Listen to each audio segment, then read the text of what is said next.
Hi friends, ನಮಸ್ತೆ. Welcome back to my channel. Friends, ಇವತ್ತು ನಾನು ನಿಮಗೊಂದು ಡ್ರೈ ಕಾಫಿಗೆ ಅದ್ಭುತವಾಗಿರುವಂಥ ಮನೆ ಮದ್ದು ಹೇಗೆ ಮಾಡೋದಂತ ತೋರಿಸ್ತಾ ಇದ್ದೀನಿ. ಕಮ್ಮಿ ಇಂಗ್ರೀಡಿಯೆಂಟ್ಸ್ ಹಾಕಿ ಮಾಡುವಂಥ ಇದೊಂದು ಲೇಹ. ಇದನ್ನು ಚಿಕ್ಕ ಮಕ್ಕಳಿಂದ ಹಿಡಿದು ವಯಸ್ಸಾದವ್ರ ತನಕನೂ ತೆಕ್ಕೊಳ್ಬೋದು. ಫ್ರೆಂಡ್ಸ್, ಇವತ್ತಿನ ಈ ಮನೆ ಮದ್ದಿನ ರೆಸಿಪಿ ನಿಮ್ಗೆ ಇಷ್ಟ ಆದರೆ ಲೈಕ್ ಮಾಡಿ, ಹೊಸಬರಾಗಿದ್ದರೆ ನನ್ನ ಚಾನಲ್ಗೆ ಸಬ್ಸ್ಕ್ರೈಬ್ ಮಾಡೋದನ್ನು ಮರಿಬೇಡಿ. ಮೊದಲಿಗೆ ಈ ಲೇಹನ ಯಾವ ರೀತಿ ತಯಾರಿಸೋದು ಅಂತ ನಾವು ನೋಡುವ.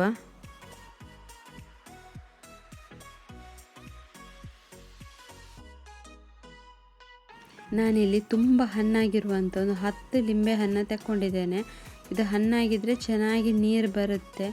ಇದನ್ನು ನೀರಲ್ಲಿ ತೊಳೆದು ಈ ರೀತಿ ಒರೆಸಿಟ್ಕೊಂಡು ಇಲ್ಲಿ ಕಟ್ ಮಾಡಿ ಇಟ್ಟಿದ್ದೀನಿ. ಇವಾಗ ಒಂದು ಸ್ಟ್ರೈನರ್ ತೆಕ್ಕೊಂಡು ಅದರ ಮೇಲೆ ಇದನ್ನು ಕಟ್ ಮಾಡಿರೋ ಹೋಳನ್ನು ಹಿಂಡಬೇಕು. ಆವಾಗ ನೀರೆಲ್ಲ ಚೆನ್ನಾಗಿ ಇಳಿದು ಬರುತ್ತೆ. ಬೀಜ ಮಾತ್ರ ಬೇಡ ನಮಗೆ. ನೋಡಿ, ಈ ರೀತಿಯಲ್ಲಿ ಹಿಂಡ್ತಾ ಇದ್ದೀನಿ ನಾನು. ಈ ಲೇಹ ಮಾಡಲಿಕ್ಕೆ ಏನೇನು ಇಂಗ್ರೀಡಿಯೆಂಟ್ಸ್ ಬೇಕಂತ ನೋಡ್ಕೊಳ್ಳುವ. ಇಲ್ಲಿ ನಾನು 1/4 ಕಪ್ಪಿನಷ್ಟು ಕೆಂಪು ಕಲ್ಸಕ್ಕರೆ ತಗೊಂಡಿದ್ದೇನೆ, ಮತ್ತು 1/4 ಕಪ್ಪಿನಷ್ಟು ಲಿಂಬೆ ಜ್ಯೂಸ್ ಇದು, ಮತ್ತು ಅರ್ಧ ಚಮಚದಷ್ಟು ಶುಂಠಿ ಪೌಡರ್, ಮತ್ತು 1 ಚಮಚದಷ್ಟು ಕರಿಮೆಣಸಿನ ಪೌಡ್ರ್ ತಗೊಂಡಿದ್ದೇನೆ. ಈ ಕಲ್ಸಕ್ಕರೆ ನಾನು ಸ್ವಲ್ಪ ನೀರಲ್ಲಿ ತೊಳೆದು ಇವಾಗ ನಾವು ಟೀ ಮಾಡ್ತೀವಲ್ವ ಆ ಪ್ಯಾನಿಗೆ ಹಾಕಿ ಅದಕ್ಕೆ ಇವಾಗ ಲಿಂಬೆ ರಸ ಹಾಕ್ತಾ ಇದ್ದೀನಿ ನಾನು. ಇದಕ್ಕೆ ಆದಷ್ಟು ಕೆಂಪು ಕಲ್ಸಕ್ಕರೆನೇ ಹಾಕೋಕ್ಕೆ ಟ್ರೈ ಮಾಡಿ. ಬೇಕಿದ್ರೆ ನಿಮಗೆ ಈ ಕಲ್ಸಕ್ಕರೆನ ಪೌಡ್ರ್ ಮಾಡಿ ಹಾಕ್ಕೊಳ್ಬಹುದು.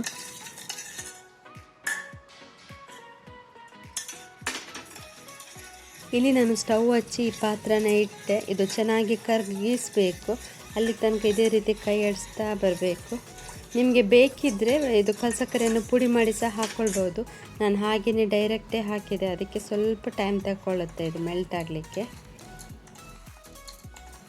ಇವಾಗ ಇದು ಚೆನ್ನಾಗಿ ಕುದೀತಾ ಬರ್ತಾ ಇದೆ. ಅದಕ್ಕೆ ಇವಾಗ ಈ ಕಾಳು ಮೆಣಸಿನ ಪುಡಿಯನ್ನು ಹಾಕ್ಕೊಳ್ಬೇಕು. ಕಾಳು ಮೆಣಸಿನ ಪುಡಿ ಹಾಕಿದ ನಂತರ ಗ್ಯಾಸನ್ನು ಸ್ವಲ್ಪ ಸಿಮ್ಮಲ್ಲಿಡಿ, ಇಲ್ಲದ್ರೆ ಅದು ಉಕ್ಕುತ್ತೆ. ಇದು ಹಾಕಿದ ನಂತರ ಒಂದು ಚೆನ್ನಾಗಿ ಕೈ ಆಡಿಸಿದ ನಂತರ ಇಲ್ಲಿ ನಾವು ಶುಂಠಿ ಪೌಡ್ರನ್ನು ಹಾಕ್ಕೊಳ್ಳುವ. ಇದು ಹಾಕುವಾಗಲೂ ಅಷ್ಟೇ ಸ್ವಲ್ಪ ಸಿಮ್ಮಲ್ಲಿಡಬೇಕು, ಇಲ್ಲದ್ರೆ ಅದು ಉಕ್ಕುತ್ತೆ. ನೋಡಿ, ಈ ಹದಕ್ಕೆ ಬಂದರೆ ಸಾಕು. ತುಂಬ ದಪ್ಪ ಮಾಡಲಿಕ್ಕೆ ಹೋಗಬಾರ್ದು. ಅದು ತಣ್ಣಗಾದ ನಂತರ ಅದು ದಪ್ಪ ಆಗ್ತದೆ. ನಾವು ಒಂದೆಲೆ ಪಾಕ ಅಂತ ಹೇಳ್ತೀಲ್ವ, ಅಷ್ಟು ಬಂದರೆ ಸಾಕು. ಇವಾಗ ನೋಡಿ, ಸ್ವಲ್ಪ ಇದು ಇವಾಗ ಮಂದಾಗ್ತಾ ಬರ್ತಾ ಇದೆ. ಮತ್ತು ತುಂಬ ಕಾಯಿಸ್ಲಿಕ್ಕೆಲ್ಲ ಹೋಗಬಾರ್ದು. ಆವಾಗ ಅದರ ಹುಳಿ ಅಂಶ ಹೋಗಿ ಅದು ಸ್ವಲ್ಪ ಕಹಿ ಆಗುತ್ತೆ. ಅದಕ್ಕೆ ಇಷ್ಟು ಹದ ಇದ್ದರೆ ಸಾಕು. ಈ ಹದಕ್ಕೆ ಬಂದರೆ ಸಾಕಿದು. ಇನ್ನು ಸ್ಟವ್ ಆಫ್ ಮಾಡಿ ಸ್ವಲ್ಪ ಹೊತ್ತು ತಣ್ಣಗಾಗಲಿಕ್ಕೆ ಇಡುವ ನಾವು.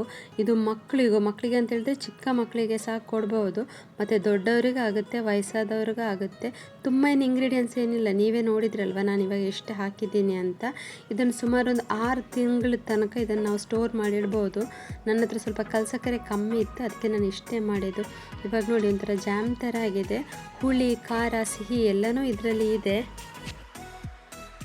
ಫ್ರೆಂಡ್ಸ್, ಇದು ಡ್ರೈ ಕಾಫಿಗೆ ಅಂತ ಅಲ್ಲ, ನಾವಿವಾಗ ಅಜೀರ್ಣ ಅಂತ ಹೇಳ್ತೀವಲ್ವ ಅದಕ್ಕೂ ಇದು ಚೆನ್ನಾಗಿ ಕೆಲಸ ಮಾಡುತ್ತೆ. ತೆಕ್ಕೊಂಡ ನಂತರ 1 ಗ್ಲಾಸು ಉಗುರು ಬೆಚ್ಚಗಿನ ನೀರು ಕುಡಿದ್ರೆ ಆಯಿತು. ದೊಡ್ಡ ಸ್ಪೂನ್ ಆದರೆ ಒಂದು ಅರ್ಧ ಸ್ಪೂನ್ ತಗೊಳ್ಳಿ, ಚಿಕ್ಕ ಸ್ಪೂನ್ ಆದರೆ 1 ಸ್ಪೂನ್ ತಗೊಳ್ಬೋದು.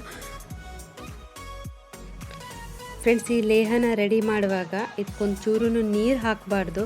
ಮತ್ತು ಎಲ್ಲದಕ್ಕೂ ಡಾಕ್ಟ್ರ್ ಹತ್ರ ಹೋಗುವ ಬದಲು ಈ ಥರ ಮನೆ ಮದ್ದನ್ನು ನಾವು ಒಂದ್ಸರಿ ಟ್ರೈ ಮಾಡ್ಬೋದಲ್ವ. ನೀವು ಇದನ್ನು ಟ್ರೈ ಮಾಡಿದ ನಂತರನೇ ನಿಮ್ಮ ಅನಿಸಿಕೆ ನನ್ನ ಜೊತೆಗೆ ಶೇರ್ ಮಾಡಿ.